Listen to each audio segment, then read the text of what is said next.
The clatter of silverware and hum of conversation died instantly when the porcelain cup hit the floor. A horrified gasp swept through the upscale Manhattan restaurant as scalding coffee splashed across Barron Trump's tailored suit. Every eye locked onto 22-year-old waitress Emily Sanchez, whose shaking hands still clutched the now empty tray. The restaurant manager froze mid-step, already envisioning the viral outrage headlines. At the corner booth, Secret Service agents tensed, their hands drifting toward concealed weapons. Barron looked down at the dark stain spreading across his jacket, then up at the petrified young woman. Emily's lips moved soundlessly, her mind racing through every possible nightmare outcome: termination, lawsuits, internet infamy. Then the unthinkable happened. With deliberate calm, the 6'7" presidential son removed his ruined jacket and draped it over his chair. "Ma'am," he said in a voice that carried through the silent dining room, "are you burned?" Emily blinked. This wasn't the script she'd expected. No, sir, but you're—" Barron cut her off with an upraised hand. "This?" He gestured to his coffee-stained shirt with what looked like genuine amusement. "I survived boarding school laundry. It'll wash out." A nervous titter rippled through the staff. The restaurant manager exhaled for what felt like the first time in minutes. But Barron wasn't finished. He turned to the still-frozen agents. "Could someone please get this young lady a chair and a glass of water?" Then, to Emily's utter shock, he pulled out a $100 bill and tucked it into her apron pocket. "For the dry cleaning," he said with a wink, "and whatever's left is for your trouble." The entire scene unfolded in under 90 seconds, but by the time Barron resumed his meal, now wearing just his dress shirt, the restaurant's atmosphere had transformed. Diners exchanged incredulous looks. The manager discreetly wiped his brow. And Emily Sanchez would later tell reporters that in that moment, she learned the true measure of a person isn't how they handle power, but how they handle a coffee disaster. As Barron dabbed at his shirt with a napkin, the restaurant's tension dissolved into murmurs of disbelief. A silver-haired businessman at the next table leaned toward his companion. "Did we just witness that?" he whispered. "A Trump actually being decent?" Emily stood rooted in place, the $100 bill burning a hole in her apron. Her manager, Miguel, finally sprang into action. "Let me get you a new drink, sir," he stammered, reaching for the shattered cup. Barron held up a hand. "Really, it's fine. Accidents happen." His voice carried an unexpected warmth that seemed to startle even the Secret Service agents, who exchanged glances before relaxing their postures. At the wait station, Emily's co-workers swarmed her. "He gave you a tip?" gasped Juan, the bartender. "After you baptized him in French roast?" But Emily's attention remained fixed on Barron, who was now calmly eating his salmon salad as if nothing had happened. She noticed how he'd positioned himself to block the spill from view of other diners, not for his own dignity, but to spare her further embarrassment. Miguel returned with a fresh cup of coffee, his hands trembling slightly. "On the house, Mr. Trump, and please send us the dry cleaning bill." Barron's lips quirked. "I think we're well beyond that." He glanced toward the kitchen where Emily had disappeared. "Your waitress looked ready to faint. Maybe check on her?" In the cramped employee bathroom, Emily splashed water on her face. The morning had started normally. Another double shift to pay for nursing school. Now her phone buzzed relentlessly in her pocket. Someone had already posted video of the incident. A knock came at the door. "Emily?" Miguel's voice was uncharacteristically gentle. "He asked about you." She emerged to find the staff gathered around a phone watching the viral video. Comments scrolled by. Who knew Barron was the classy one? Finally, a Trump with manners. That poor waitress. Back in the dining room, Barron was signing his check when Emily approached. "Mr. Trump, Words failed her. He stood, all 6 feet 7 inches of him, and to everyone's shock extended his hand. "Barron," he corrected gently, "and really, it's forgotten. Though maybe stick to water next time." The joke broke the remaining tension as Emily shook his hand, her nervous laugh joining his. Little did they know, that handshake had already been captured on camera, the beginning of a story that would soon sweep far beyond the restaurant's walls. The video hit 1 million views before Barron's limousine even left the curb. By midnight, Barron Trump was trending globally, with reaction videos and memes flooding every platform. The unexpected star. A freeze frame of Emily's shocked face when Barron handed her the $100 bill captioned, "When you expect to get fired, but get a tip instead." News vans descended on the bistro by morning. Emily arrived for her shift to find a dozen cameras pointed at her. "Miss Sanchez, how does it feel to be internet famous?" a reporter shouted. She ducked inside, where Miguel stood holding 2 phones to his ears. "Good news," he said weakly. "We're booked solid for months. Bad news, the White House press secretary just called." Meanwhile, in a Trump Tower penthouse, Barron scrolled through reactions with growing unease. His phone buzzed with a text from an unlisted number. Handled well. But next time, let agents intervene first. He deleted it without replying. Back at the restaurant, Emily's hand shook as she poured coffee for new customers, all secretly filming her. "Could you spill some on me?" one influencer asked. She forced a smile, remembering Barron's calm demeanor. At 2:37 p.m., everything changed again. A black SUV pulled up, delivering an envelope containing a handwritten note, "Still owe you that coffee, B. VIP tickets to that weekend's hottest Broadway show. A job offer from Trump Hotel's HR director." The restaurant erupted. Juan dramatically clutched his chest. "Dios mío, we're all going to work at Trump Tower." But Emily's eyes lingered on the messy handwriting. This wasn't PR. This was personal. She thought about how Barron had shielded her from the cameras with his body, how he'd made the joke to put her at ease. The media painted him as a reclusive rich kid, but the man she'd met. Her phone buzzed. A DM from @Real Barron Trump, verified. "Sorry about the circus. The show's good, though. Saw it last week." Attached was a selfie of him giving thumbs up in the exact seats she now held. As Emily stared at the screen, something unexpected happened. The fear and anxiety melted away, replaced by quiet determination. She typed back, "Not as good as our floor show. Coffee tomorrow? My treat this time." 3 dots appeared immediately. Then, "Only if you promise not to wear it." Outside, the media frenzy continued unabated. But in this small digital bubble, 2 people, a waitress and the world's most famous accidental coffee recipient, shared a moment of genuine connection that no viral video could ever capture. The Broadway tickets came with backstage passes neither Emily nor Barron expected to use. Yet there they stood the following Saturday night. The waitress in a borrowed cocktail dress, and the president's son in a deliberately casual hoodie, surrounded by cast members who kept accidentally bumping into them. "Tell me the truth," Emily whispered as the lead actor performed an unnecessarily dramatic bow in their direction. "Do you always get this much attention?" Barron adjusted his baseball cap. "Only when I'm not trying to."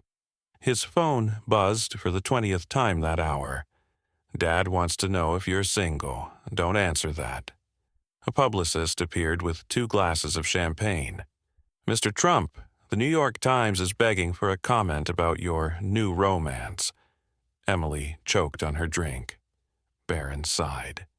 "Tell them I'm in a committed relationship, with not giving comments." He turned to Emily. "Sorry, this is why I usually stay home." The walk back to his car became an obstacle course of paparazzi. Barron instinctively positioned himself between Emily and the flashing cameras. "You okay?" he asked under his breath. Emily surprised herself by nodding. Honestly, this is still better than my last Tinder date. The next morning, Emily's phone exploded with notifications. There she was on page 6, blurred in the background of Barron's photos. The comments ranged from gold digger to relationship goals. But the real shock came when she opened her bank app. Overnight deposits from news outlets totaled $8,760, all for quotes she'd never given. Her finger hovered over the refund button when a new email arrived. Subject, partnership proposal. From Trump Organization. CSR debt attached was a formal offer to front a new Hospitality Heroes scholarship program. The catch? She'd have to appear with Barron at one publicity event.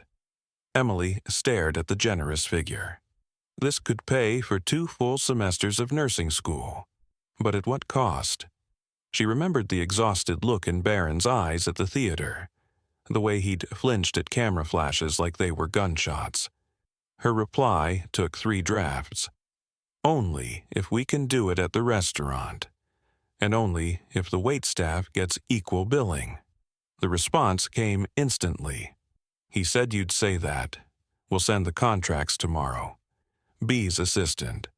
Emily looked around her tiny apartment, at the second-hand textbooks and thrift store scrubs. Somewhere across Manhattan, a lonely billionaire's son was probably staring at his gilded walls with equal uncertainty. 2 strangers from different worlds, both suddenly trapped in a spotlight neither had asked for. The scholarship would change her life. But as Emily scrolled through the increasingly unhinged online speculation, she wondered what this strange alliance might cost them both. The morning of the press conference, Emily's reflection in the restaurant mirror barely looked like her. A professional stylist had smoothed her hair into sleek waves, and the crisp navy blazer she wore, courtesy of the Trump Organization, felt foreign against her skin.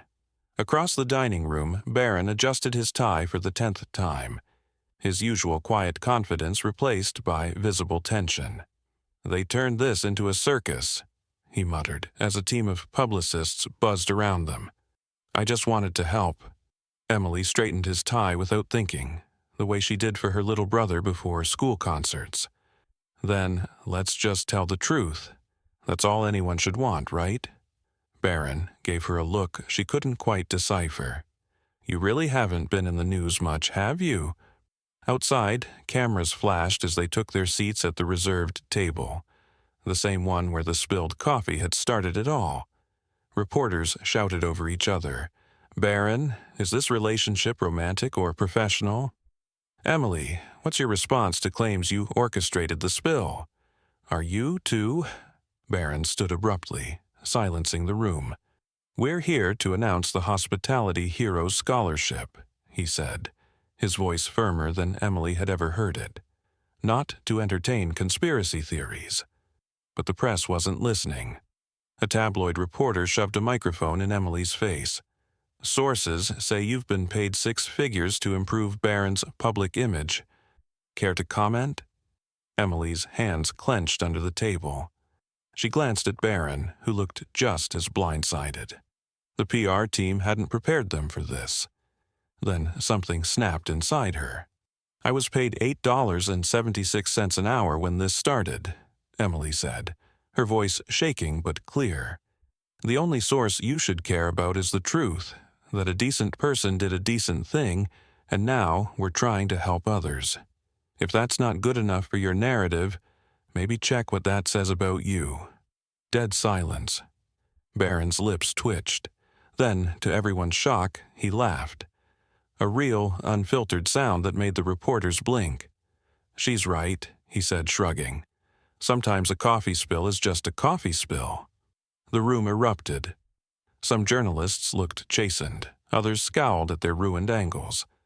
But the moment had already slipped beyond their control, raw, honest, and utterly human.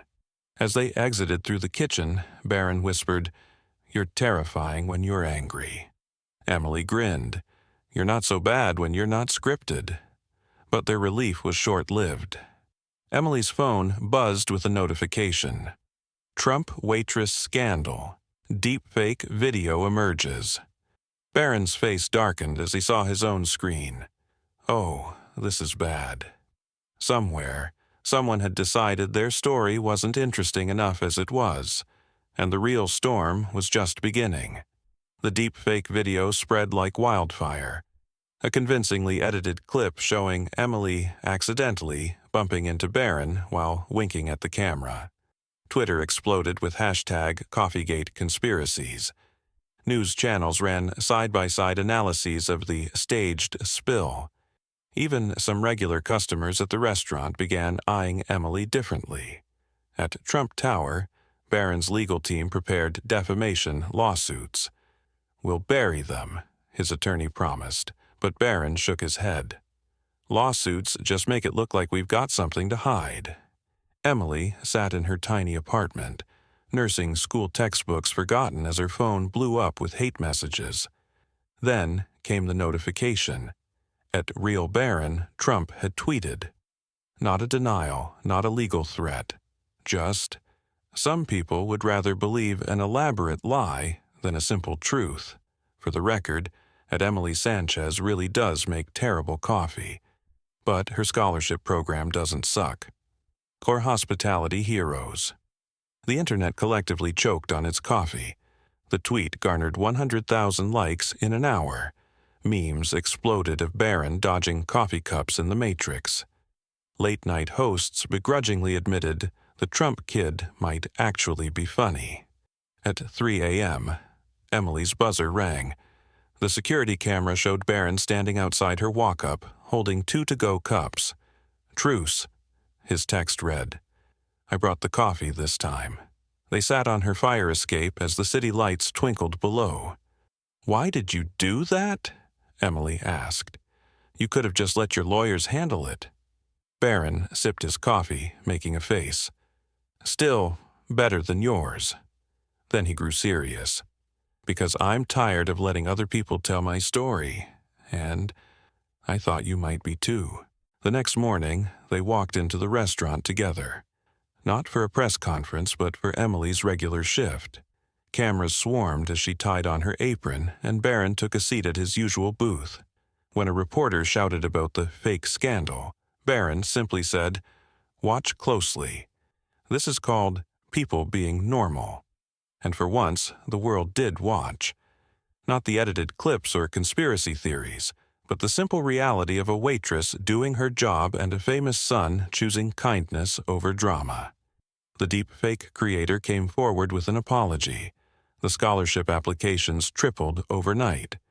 As Emily refilled Barron's cup, with exaggerated caution, he slid an envelope across the table. "What's this?" she asked. "Your first scholarship recipient. Thought you should have the honor." Inside was a photo of a single mother and aspiring chef from Queens, their first hospitality hero. The cameras kept flashing, but in that moment, neither of them noticed. The real story had never been about coffee or conspiracies. It was about 2 people who, against all odds, had reminded the world that truth could still win, one genuine moment at a time. This story proves that even in a world of noise, authenticity wins. Now it's your turn. Here's how you can make a difference today. Share this story to spread the power of kindness over cancel culture. Support real people over viral rumors in your daily interactions. Create your own ripple effect with one genuine act of humanity. The world doesn't need more drama. It needs more real moments like these. Start yours now. Choose real.